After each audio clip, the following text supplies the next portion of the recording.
Mr. President. Senator from Hawaii. Mr. President, I rise tonight to discuss the so-called cap, cut, and balance legislation that has come to us from the House of Representatives. Congress is a co-equal branch of the federal government. I have always believed that it is a forum for informed, bipartisan debate on public policies that we all agree should help us achieve greater equality, opportunity, and treatment under the law, while nurturing and caring for our young and vulnerable, producing well-paying jobs, and investing in the future. That is why, Mr. President, I have established good working relationships with my colleagues in both the Senate and the House, and on both sides of the aisle. Unfortunately, this legislation abandons each of these principles. Mr. President, the challenge facing Congress today is urgent. The stakes are extremely high. Congress must raise the debt ceiling to fulfill our commitments and take meaningful steps to reduce our deficits and debt. However, the policies needed to achieve these goals cannot be negotiated at the expense of the safety net that our seniors, children, working class, long-term unemployed, and minority communities depend upon, nor should they come at the cost of good government. The House legislation falls far short of what is needed. It makes no pretense to bipartisanship. On the contrary, it's a model of extreme bipartisanship. Moreover, it threatens to turn a recession into a depression. It will cut, cap, and kill Medicare. And it will leave millions of the nation's sick, disabled, poor, long-term unemployed, and elderly to bear an unreasonable share of burden of deficit and debt reduction. These are our citizens who are already struggling. Meanwhile, the cut, cap, kill bill would protect and defend the tax havens and shelters of the wealthiest. The balanced budget amendment portion of this legislation would do even more long-term harm. It would make future periods of economic weakness worse and restrict our ability to respond. Even though we all know it is not a part of the regular federal budget, it would use Social Security revenues and spending as part of the formula to determine whether the federal budget is in balance. And if not, Social Security would be subjected to the same cuts as other federal spending. We cannot forget that an important reason Americans expect us to fix our debt and deficit is to preserve, protect their Social Security and Medicare benefits. Mr. President, I will continue to work to preserve our nation's social safety net and seek a balance between raising revenues and cutting spending in which all Americans contribute to the solution. That said, I will oppose the House bill because it will not do any of those things. This legislation was quickly and poorly considered, leaves the vulnerable exposed to harm, and seeks to weaken Congress's power to govern. I cannot support it. Thank you, Mr. President. I yield the floor.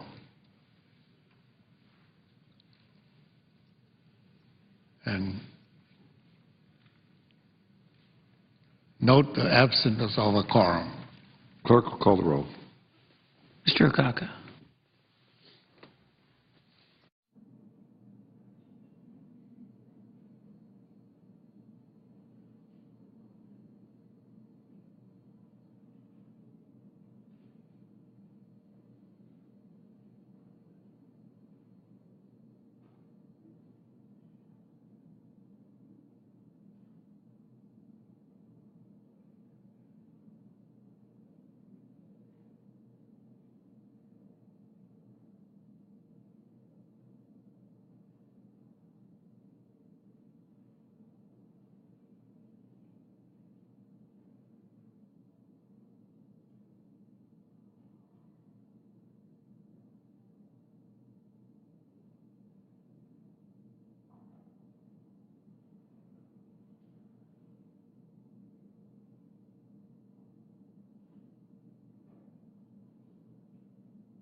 We're on the motion and time allotment.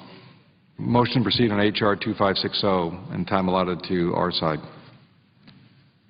Mr. President, I wanted to come to the floor this evening and join a number of my colleagues from both sides of the aisle who are concerned about the federal budget and our ever-increasing deficits and debt. But today I'm also speaking on behalf of the 4.5 million Coloradans who are worried that we won't have the discipline to do anything about it. They know that our great nation won't win the global economic race unless we take some responsible action here on the floor of the Senate and soon. And I have to say, I don't think the debate that we have been having here offers them a whole lot of solace. And I say that because instead of getting to work on the bipartisan Gang of Six deficit reduction plan, which draws from the President's bipartisan fiscal commission, headed by, I have to say this, two true American patriots, former Senator Alan Simpson and North Carolinian Erskine Bowles, instead of getting onto that plan and the substantive proposal it makes, we're debating what looks to be a bumper sticker campaign gimmick called cut, cap, and balance. I have a hard time even saying it. But I got to say I've spent a good deal of time analyzing budget tools. After all, I was one of the first and one of currently only a few Democratic senators who signed on to a balanced budget amendment to our Constitution this Congress. I've also been fighting for many years for other smart budgeting tools, including pay-as-you-go budgeting, a line-item veto, and a ban on earmarks, which would help reduce waste and rein in federal spending. But let me be clear that cut, cap, and balance is not about balancing the federal budget, because when you read the bill, it becomes clear that it's simply about ideology. While the name of the bill seems reasonable enough, it's conveniently designed literally to fit on a bumper sticker, but the language of the bill doesn't represent a balanced approach to deficit and debt reduction, and for that reason alone, I can't support it. As I've said, I've supported the idea of a balanced budget amendment, even though a number, maybe I should say most of our caucus, Mr. President, has opposed the idea. However, the balanced budget amendment contained in cut, cap, and balance is not about balance. It's about locking in, if you really look at it, special interest tax breaks for corporations and the wealthy, which would then force draconian program cuts that would harm our nation's middle class, not to mention the most vulnerable in our communities all across our country. I got to say, this isn't a balanced way to pursue deficit reduction. It makes a balanced budget nearly impossible to achieve when you get into the guts of this idea, because it ties literally one hand behind our back by preventing the Congress from closing wasteful special interest tax breaks. In addition, Mr. President, the bill in front of us holds the increase in the debt limit hostage. Mr. President, the debt limit needs to be raised by August 2nd to avoid a first-ever government default on our debt obligations. Cut, cap, and balance dictates that the debt limit cannot be increased until Congress approves a constitutional balanced budget amendment. Now, even if you're the most optimistic person in the world, a scenario for passage, ratification, and implementation of a balanced budget amendment shows that it's unlikely to take effect for at least 10 years. 10 years. I want to, not 10 days, 10 years. I've always maintained that a balanced budget amendment to the Constitution, which again I want to mention I support, should be a backstop put in place only after we've made the tough decisions about reducing our spiraling deficits here in the here and now. If we were to tie our nation's obligations to pay its bills to the passage of a one-sided and partisan balanced budget amendment, that would be bad enough as it is. But cut, cap, and balance would also lead to severe cuts in Social Security and Medicare. And it would actually lock in billions of dollars in tax breaks currently in our tax code, which benefit the wealthiest citizens as well as big oil and corporations that have spent decades shipping jobs overseas. Mr. President, this is such an egregious proposal that I have a sneaking suspicion that it wasn't actually designed to pass the U.S. Senate.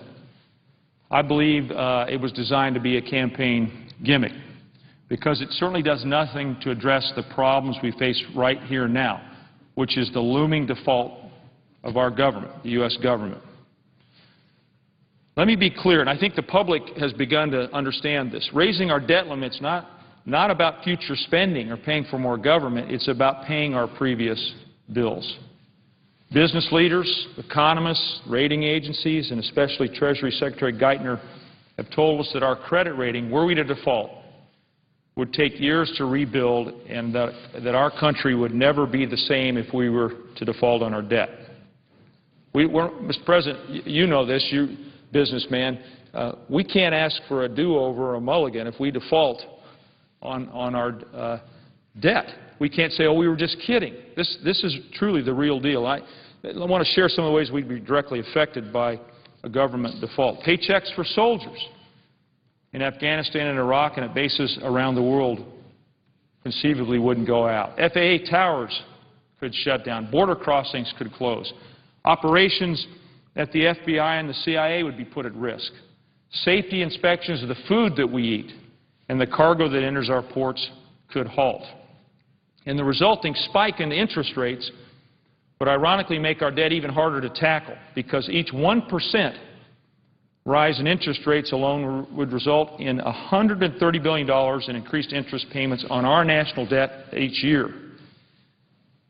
Perhaps most importantly, hardworking American families would also feel the crunch. A spike in interest rates would effectively force a tax on all Americans and American businesses due to increased consumer costs.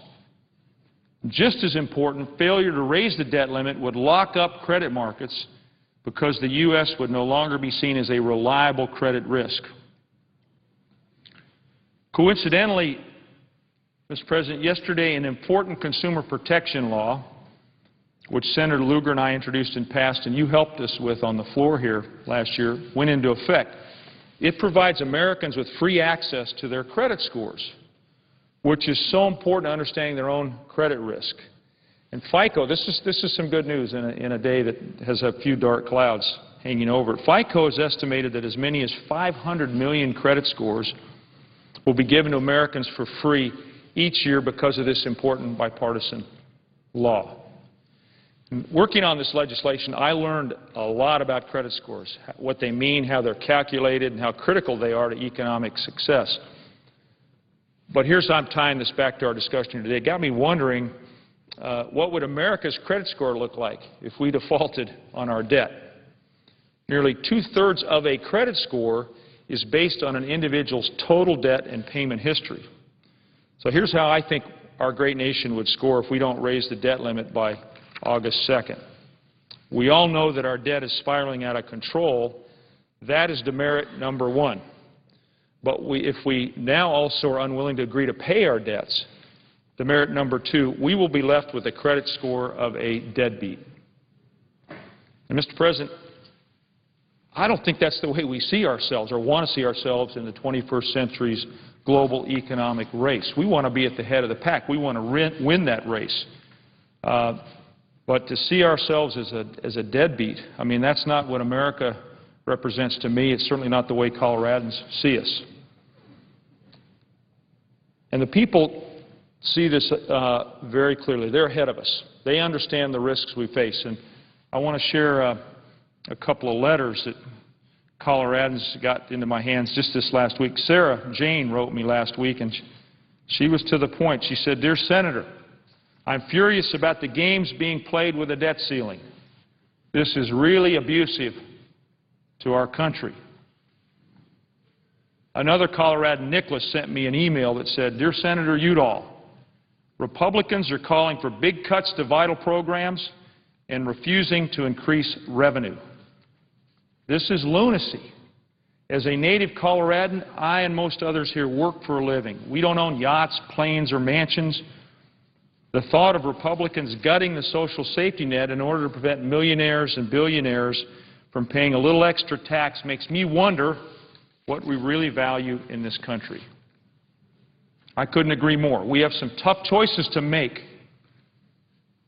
But some members of Congress are so lost in their ideological rhetoric that finding an agreement on our deficits and debt seems out of reach. It feels to me, I really don't want to say this, but it feels to me that some of our colleagues would be perfectly fine with shutting down the federal government out of a belief that it's grown too large. They believe that a catastrophic shock to the system is the only remedy. But I have to say, our fiscal imbalances are not caused by the things they keep saying they want to cut. Foreign aid, federal salaries, and other programs are a tiny percentage of overall spending.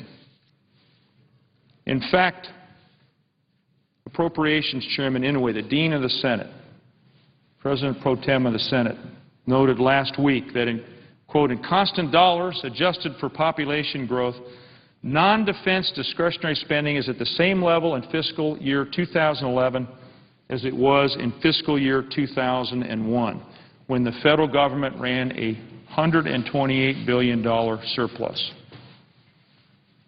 The fact is that our fiscal imbalances are caused by three historical irregularities: record low revenues, an increasingly aging population, and heightened security needs in the wake of September 11th.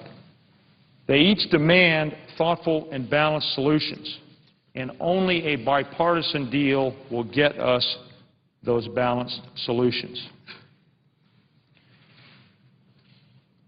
Now, I just have to say, no matter how much bloated rhetoric we hear, there's one simple fact, and that is that we're all in this together.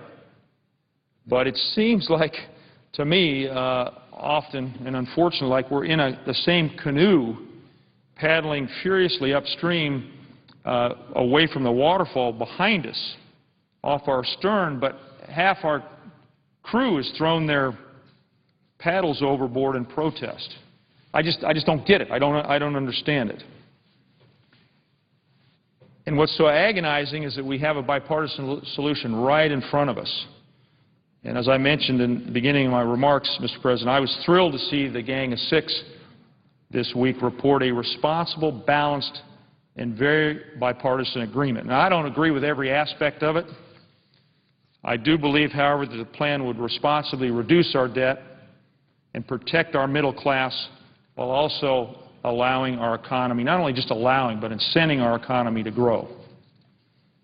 And this plan has already received bipartisan support, not just here, but across the country.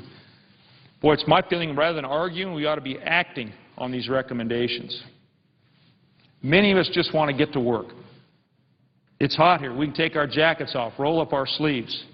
And I know there are members on both sides of the aisle who share that sentiment, even if others here are demanding that they remain quiet about it. There's no question that the fiscal challenges in front of us demand a bipartisan solution. But the clock's running. The sand is rapidly running out of the hourglass, and we have to get to work on making the necessary changes to get our fiscal house and its foundation in order. Frankly, some issues should rise above partisanship and politics and campaigns and our country's economic and national security. By the way, the two are linked. Secretary Gates and Admiral Mullen, presiding officer, I serve in the Armed Services Committee, they made it very clear that they see one of our biggest threats is the country's fiscal situation. A broke country is going to be a weak country. So our economic and national security, I think, falls in a category that ought to be above politics and partisanship. Cut, cap, and balance is wrong for our country. It represents more divisiveness, way too much gamesmanship, and more politicking. Let's listen to our constituents. I shared letters from two of them from my state of Colorado who are pleading with us to get to work and focus our attention on the sensible bipartisan Gang of Six plan. Let's combine it with a debt limit increase to ward off default and work together and pass it into our laws before our national credit rating is downgraded and it damages our chances of winning the global economic race. That's what Coloradans are expecting of me, and that's what I expect of the 100 of us who are so fortunate to serve in the United States Senate. I'm not being dramatic. I'm not a particularly dramatic individual, but I have to tell the presiding officer and my colleagues that I think nothing less than the fate of the U.S. economy hangs in the balance. And I'm willing to stay here day and night, weekends, holidays, to help put a long-term, balanced, and bipartisan plan in motion. Mr. President, thank you for your attention. Thank you for your interest. I yield the floor. Mr. President. Senator from Rhode Island. Thank you very much, Mr. President. I want to say a few words about the debt ceiling that is rapidly approaching. But on this particular day, I can't come to the floor and speak about anything without just making one, I guess I'd say, note of personal privilege, and that is that today is a particularly sad day in my home state of Rhode Island because one of the great Rhode Islanders, has passed away.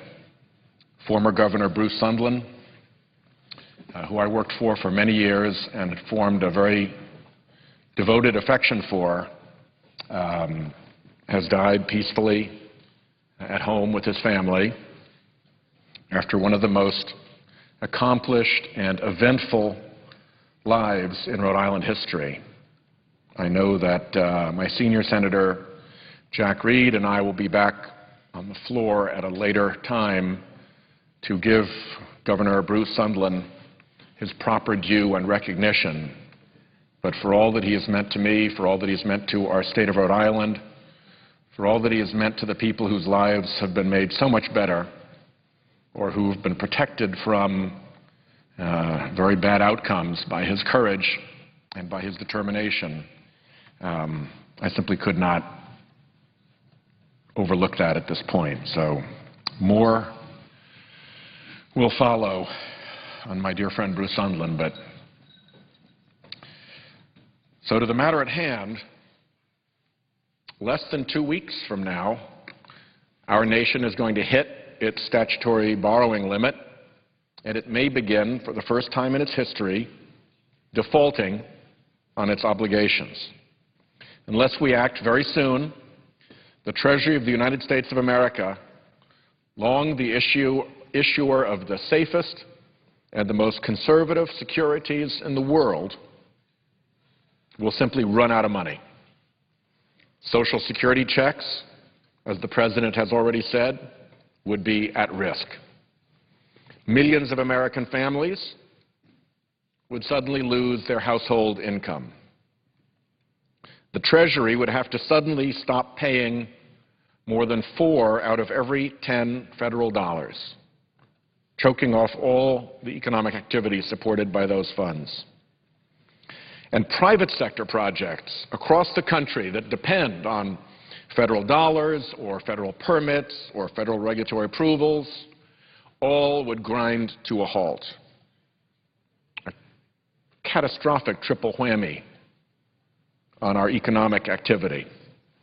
In addition, an increase in interest rates would likely freeze investments and cause the financial markets to plummet. So reaching the debt limit won't just put us back into recession, it would risk economic calamity. With the stakes so high and with time so short, it is unfortunate that the House Republicans, who created this completely unnecessary crisis, have sent us this so-called cut, cap, and balance bill. This bill, which cuts no tax loopholes, not one, and puts no cap on corporations offshoring jobs or earnings and dodging U.S. taxes, would do one thing. It would kill Medicare. Consistent with the Republican 2012 budget, this bill puts the cost of deficit reduction right down on those who can least afford it: senior citizens, the disabled, and our children. The cut, cap, and kill Medicare plan the House Republicans have proposed would begin with steep cuts to federal programs in 2012, while we're still in this recession, slashing domestic spending by over $111 billion and eliminating 700,000 jobs from our economy when we need them the most. It would also require immediate cuts to social safety net programs, likely reducing or eliminating even student loans, Pell Grants, school lunches, Medicaid, and food stamps, some of the most important programs to families who are struggling to get back on their feet during this prolonged period of high unemployment. This is simply unacceptable. The second part of the cut, cap, and kill Medicare bill would limit federal spending beyond 2012 to levels significantly lower than during the Reagan presidency. In fact, our nation hasn't seen spending at those low levels since 1966. 1966 was a time when only 9.2% of the population was retired and drawing benefits, compared with 12.9% today. So the effects of those spending levels would be even harsher. The cap on Medicare and Social Security makes no adjustment for the $2.5 trillion of Social Security reserves that Americans paid into that system, that the government then went and borrowed. Makes no adjustment for that being their money, or for the aging population that we're experiencing. So with a fixed cap and baby boomers retiring in greater numbers, the Republican plan forces devastating cuts to Social Security and Medicare benefits. There's simply no other way. It would address our deficit in the worst way possible by taking an axe to the retirement programs on which tens of millions of retired Americans rely and on which most every working person in America looks forward to. For ordinary Americans, this approach is wrong. Frankly, it's unthinkable, although it is the goal of a few determined extremists who are driving things within the House Republican Party. Finally, the cut, cap, and kill Medicare bill would hold the debt limit hostage to an extremist constitutional amendment that has been widely criticized even by many responsible voices on the right. If this dangerous constitutional amendment were to pass, Congress, the Congress of the United States, would be unable to respond to an economic or national security emergency without steep supermajority votes, giving even more leverage to small extremist factions in Congress, as if it's not clear that that's already not too much of a problem. Just as dangerous, this constitutional amendment, this is hard to believe, this constitutional amendment would make it easier to cut Medicare and Social Security benefits than to take away tax subsidies from big oil, from offshoring corporations, and from billionaires. It would make it easier, as a matter of law, to cut Social Security and Medicare benefits than it would be to go after the special interest corporate tax loopholes and the gimmicks that allow billionaires to pay lower tax rates than truck drivers in this country. It builds a constitutional preference for corporate and special interest loopholes into our Constitution, a Constitution renowned around the world for its commitment to equality. Into this great document that has shown the light of equality around the world, we would build a preference for corporate special interests over working people and the retirement that they count on. Constitutional amendments traditionally have moved this country forward. This would be a colossal step back. In summary, adding all these different features of the cut, cap, and kill Medicare bill together, the Republicans in the House would require such severe spending cuts that the only way to achieve them would be to, in fact, get rid of Medicare as we know it and slash Social Security benefits for seniors. It would hurt those who depend on government the most while giving special protection to special interests and corporations with tax loopholes and subsidies that permit them to pay lower tax rates than middle-class families, in some cases, with some of our most profitable corporations, no taxes at all. That's what gets protected. Now, the House Republicans know that their cut, cap, and kill Medicare zero chance of passing the Senate. Not going to happen. Not now. Not ever.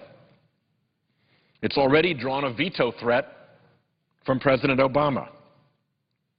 Nevertheless, as this deadline looms closer and closer with those terrible consequences portended, the House Republican extremists have forced this piece of political theater while ignoring serious and constructive proposals for deficit reduction, such as Budget Committee Chairman Kent Conrad's plan, which would reduce deficits by $4 trillion, more than the House's budget plan.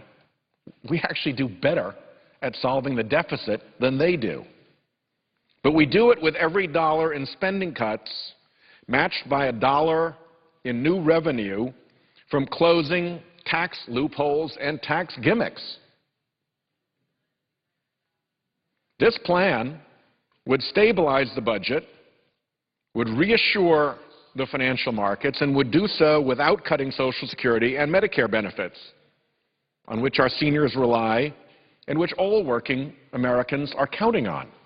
It's one of the basic freedoms we have as Americans, is to know that that is waiting for us.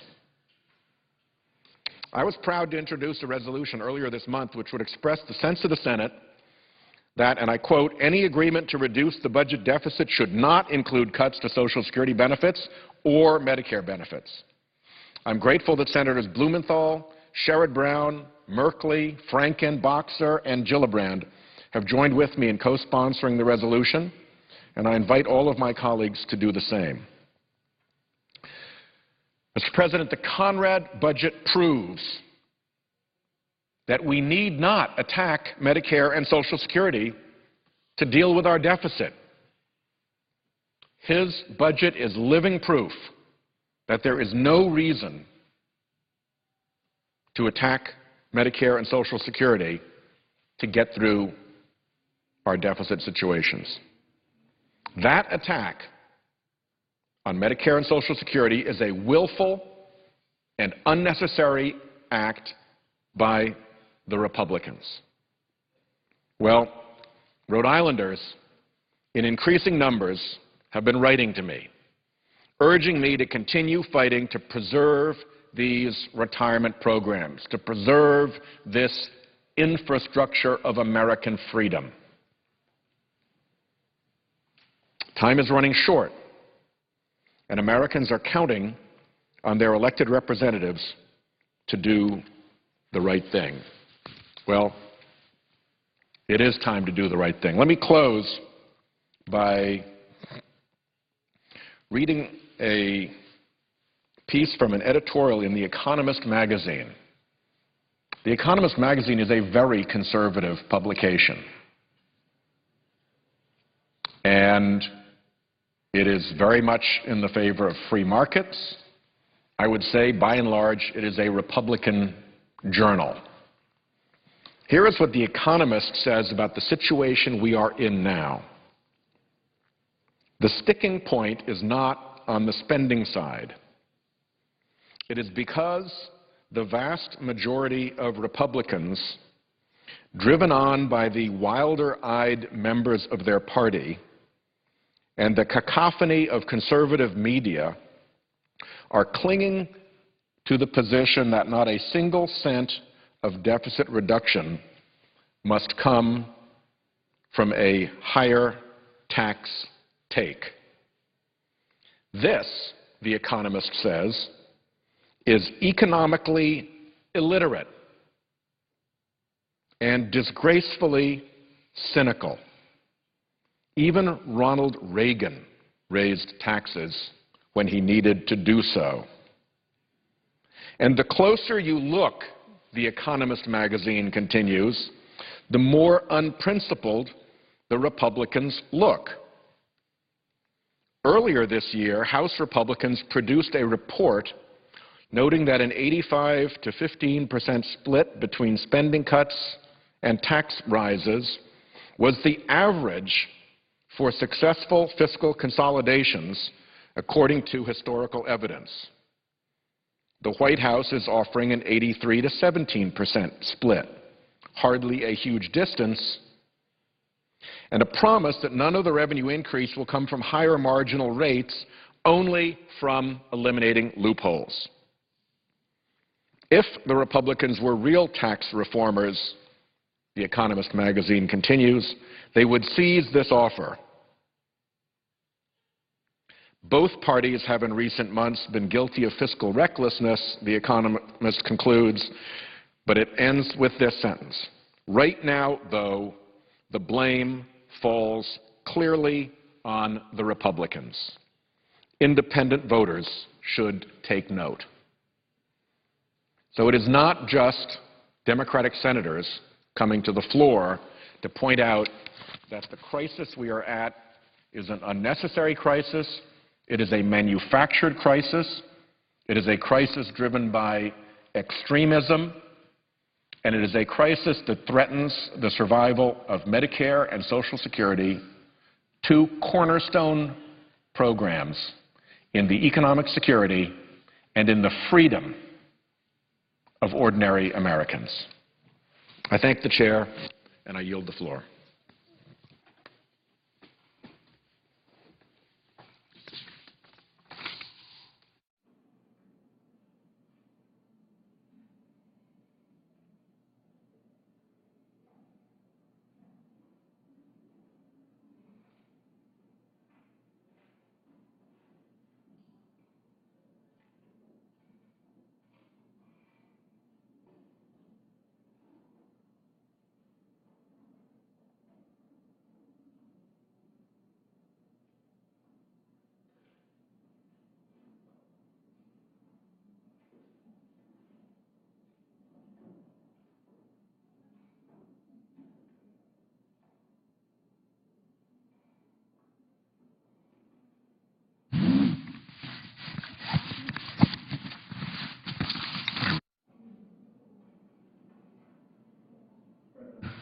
Senator from Rhode Island.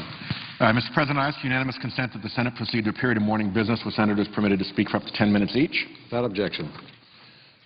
Mr. President, I now ask unanimous consent that the Veterans Affairs Committee be discharged from further consideration of H.R. 1383 and the Senate proceed to its consideration.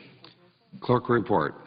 H.R. 1383, an act to temporarily preserve higher rates for tuition and fees for programs of education at non-public institutions and so forth and for other purposes. Without objection, the committee is discharged and the Senate will proceed to the measure. I ask unanimous consent that a Murray amendment, which is at the desk, be agreed to. The bill as amended by the Murray Agreement be agreed to. The bill as amended be read a third time and passed. The motions to reconsider be laid upon the table with no intervening action or debate, and any statements related to the bill be placed in the record at the appropriate place as if read. Without objection. Mr. President, I now ask unanimous consent that the Judiciary Committee be discharged from further consideration of Senate Resolution 87 and the Senate proceed to its consideration. Clerk will report. Senate Resolution 87, designating the year of 2012 as the International Year of Cooperatives. Without objection, the committee is discharged and the Senate will proceed to the measure. I ask unanimous consent that the preamble be agreed to, the resolution be agreed to, the motions to reconsider be laid upon the table with no intervening or debate, and any statements related to the resolution be placed in the record at the appropriate place as if read. Without objection. And, Mr. President, I ask unanimous consent that the Senate proceed to the immediate consideration of S.Res. 234, which was introduced earlier today. Clerk will report. Senate Resolution 234, relative to the death of William F. Hildenbrand, former Secretary of the Senate. Without objection, the Senate will proceed to the measure. Mr. President, I further ask that the resolution be agreed to, the preamble be agreed to, the motion to reconsider be laid upon the table with no intervening action or debate, and that any statements relating to the measure be printed in the record at the appropriate place. Without objection.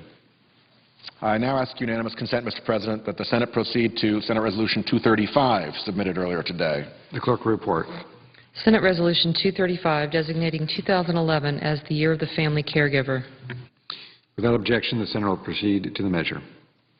I ask unanimous consent that the resolution be agreed to, the preamble be agreed to, the motion to reconsider be laid upon the table with no intervening action or debate, and any statements be placed in the record as if read. Without objection. Mr. President, I now ask unanimous consent that the Senate proceed to the consideration of Senate Resolution 236, which was submitted earlier today. Clerk will report. Senate Resolution 236, designating September 11th as National Spinal Cord Injury Awareness Month. Senate shall proceed to the measure. I ask unanimous consent that the resolution be agreed to, the preamble be agreed to, and the motion to reconsider be laid upon the table. Without objection. Mr. President, I understand that H.R. 2553 has been received from the House and is at the desk. The clerk will read the title of the bill for the first time. H.R. 2553, an act to amend the Internal Revenue Code of 1986 to extend the funding and expenditure authority of the Airport and Airway Trust Fund, and so forth and for other purposes. I would ask for its second reading and object to my own request. Objection is heard. The bill will be read for the second time on the next legislative day. Mr. President, I ask unanimous consent that when the Senate completes its business today, it adjourn until 9:00 a.m. on Friday, July 22nd. That following the prayer and pledge, the Journal of Proceedings be approved to date, the morning hour be deemed expired, and the time for the two leaders be reserved for their use later in the day. That following any leader remarks, the Senate resume consideration of the motion to proceed to H.R. 2560, the Cut, Cap, and Balance Act, with the time until 10:00 a.m. equally divided and controlled between the two leaders or their designees.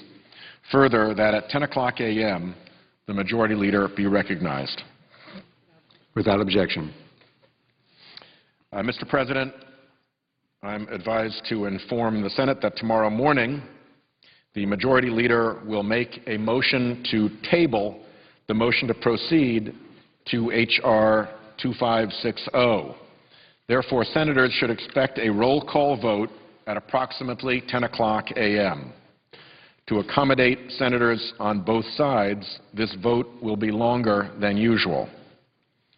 Mr. President, if there's no further business to come before the Senate, I ask that it adjourn under the provisions of Senate Resolution 234 as a further mark of respect to the memory of the late William F. Hildenbrand, former Secretary of the Senate. The Senate stands adjourned until 9 a.m. Friday, July 22nd, and does so as further mark of respect in the memory of the late William F. Hildenbrand, former Secretary of the Senate.